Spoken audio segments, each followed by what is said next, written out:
Good afternoon. Just make sure my volume's a-okay, probably a little bit loud. Good afternoon. This is another video for FreeSTAR Everywhere VoIP. Works off an asterisk-based Allstar system.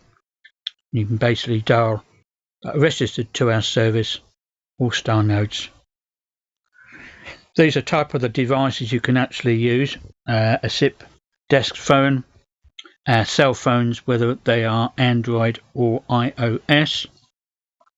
And this is basically a quick video if your phone, whether it's from a VoIP app on your mobile or on your desk phone, when you have issues like it's not registering to our service. And hopefully with a bit of luck, this video will give you an insight of what to do and to make sure what you're doing is correct. If you have to report any problem with the network or your phone configuration, we have an OS ticket. That is the name of the ticket process. We have help desk and support portal. Log back in. That's the same place you received your credentials. Where you create another ticket with the help desk drop down menu, it says report a problem, and if you can fill in all the details you can, call sign, extension, and roughly give us an idea what you are experiencing, and also include screenshots of your phone's configuration. Now, for an example, if you have a Cisco 525G2, you need to be in the WebGuru, in the 525G2 admin and advanced area and screenshots. When you're in the admin and advanced area, it allows us to see all the information on the phone as regards to your configuration. We would need the phone page and the line extension page you have for FreeSTAR. Need the whole picture, the whole screen, so you may have to give it take two screenshots. That's entirely up to you. And send that over on the ticket, and we'll be able to check. Also, if you can provide us with your public IP address, that's the IP address of your home broadband network or cable network, we can make sure from our server point of view that your IP address isn't blocked. I received recently, I think it was end of last week, a quick message early hours of the morning, as I was trying to get to work, that they had an IP address. Their phone wouldn't necessarily connect or register.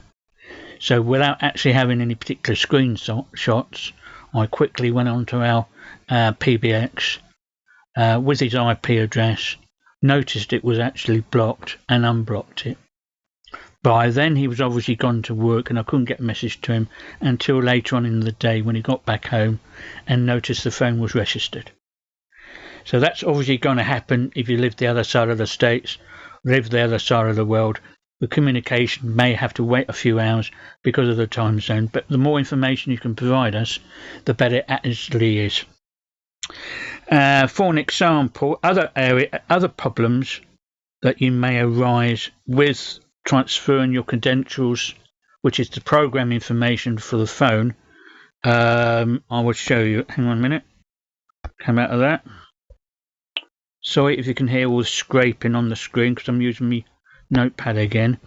This is my Fanvil X210V2 line for FreeSTAR. As you can see, it's registered. That's where you would actually put all the necessary information in. One of the common areas that can go wrong is spelling mistakes. So when you are typing across, if you wish to type it across the details, make sure you have all the characters and the correct characters with no spelling mistakes and no gaps. On some instances, on some phones, it would actually require, as you look down the proxy PBX address, on some phones like the Cisco 525, 303.504, you will require the port number at the end of the PBX address. And in this case, that would be :5060. On some phones, you don't actually need it, like the Fanvil, Polycom, and Yealink. You don't necessarily need the port address at the end of the PBX. It won't register the phone to our network if you have the port number on the end. Some of the credentials explain that. Some credentials don't necessarily explain that. So that's one of the common areas where things are misinterpreted, that you don't need the port address at the end of the PBX address, because it has a separate port address box. You put the port number in. And obviously make sure that on Polycom phones and Yealink phones, you do require a shorter password. So if you did actually apply for one of these networks, there's more than one, and you didn't state your phone make and model. We don't want every phone listed on the market, just your phone you've got there and then you wish to have on the network. So if it's a Cisco 525G2, just put a Cisco down there, 525G2. If it's Grandstream, just put Grandstream, the model number. There's no need to quote every single phone you can think of. Then if we get the right type of phone you want, then we can reduce the password at our end before you send you the credentials. Even if the credential, even if you haven't stated the phone, it would automatically will be configured on the full password length, but you need a reduced password length, so your phone won't accept the password, so the phone won't register, and you've got to go through the procedure of doing another ticket. I haven't got the correct password, can you, and so on and so on and so on. So make sure you state the right information when you register for the service, and if you do copy and paste over the details to your phone's Guru config page, you copy and paste all the characters without gaps. Double check it, all the spelling mistakes again, and double check the password. And just by pure chance, if the phone is trying to re-register in between, sometimes it would say, well, look, this isn't right. I haven't got the correct information. I blocked the IP address. Then doesn't matter what you do after that, it will not free itself.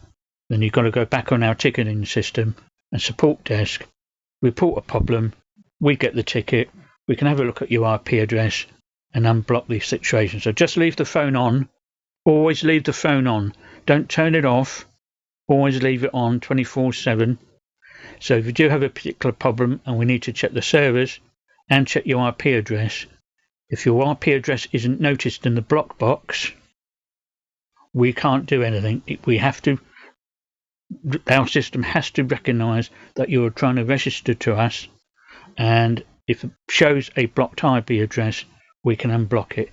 If your phone isn't on, because it's decided to turn it off and deal with the problem later on, but you still report it to us, we can't do anything until that phone's been turned back on and tries to register. So that's what you actually do to report a problem as regards to an IP address.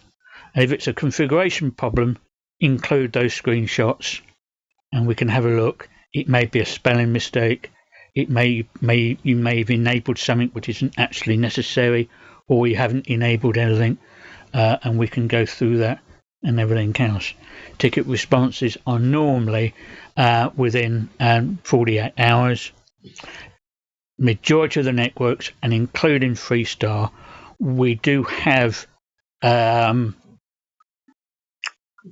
Discord, well used by other subscribers and other parts of the FreeSTAR network.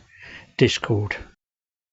Now, usually on Discord, when you ask for support, generally we can have a one-to-one chat about your information. You can then supply us with the configuration screenshots if necessary, and I'm prepared to do this, but you have to understand one or two things. If the time zones allow us to do something there and then, and you're not waiting for a reply, and I'm not waiting for another reply back from yourself, we can log in on any desk and remotely look at your configuration and make changes. I'm prepared to do that. However, you need to make sure that you are at your computer screen whilst I'm looking at your configuration.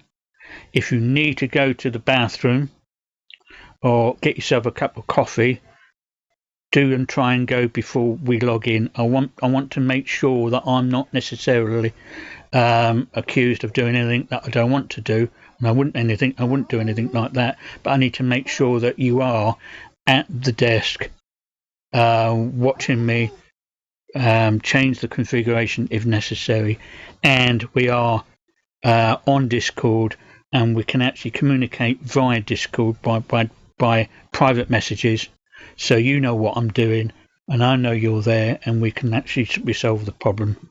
I haven't done a lot about that with the FreeSTAR network. I have with another network, but usually when you follow the instructions on the credentials and follow a simple rule, majority of users are already on other networks, and it is the same process with the other networks. The only difference is it's our details and not theirs. So if you follow the same rule, then you shouldn't be problems with your configuration. Only if you do have problems with your configuration, then obviously report a problem. So if I close that one down for a moment, I don't need that there.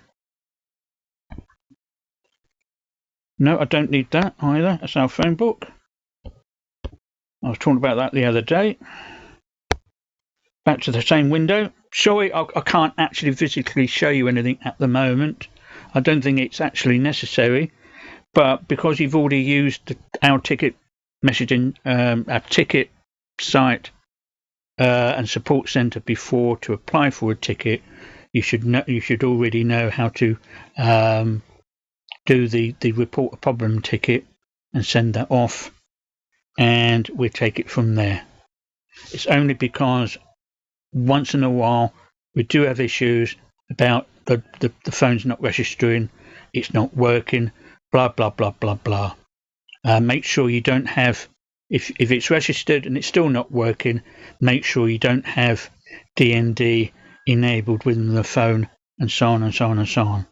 But any particular problems you're not too sure on, report a problem and we get a ticket and we'll try and help. That's what I want to do to make life a lot easier for both yourselves and myself. And as soon as we can resolve issues, you can enjoy the network and enjoy getting DX on a simple device as an internet phone, calling real amateur radio operators on the Allstar radio network that are bridged from our system. Thank you for watching my video. 2 Echo 1 Charlie Echo Quebec. Please like and subscribe. Any comments, please leave them in the comment field on YouTube. Cheers guys. Thank you.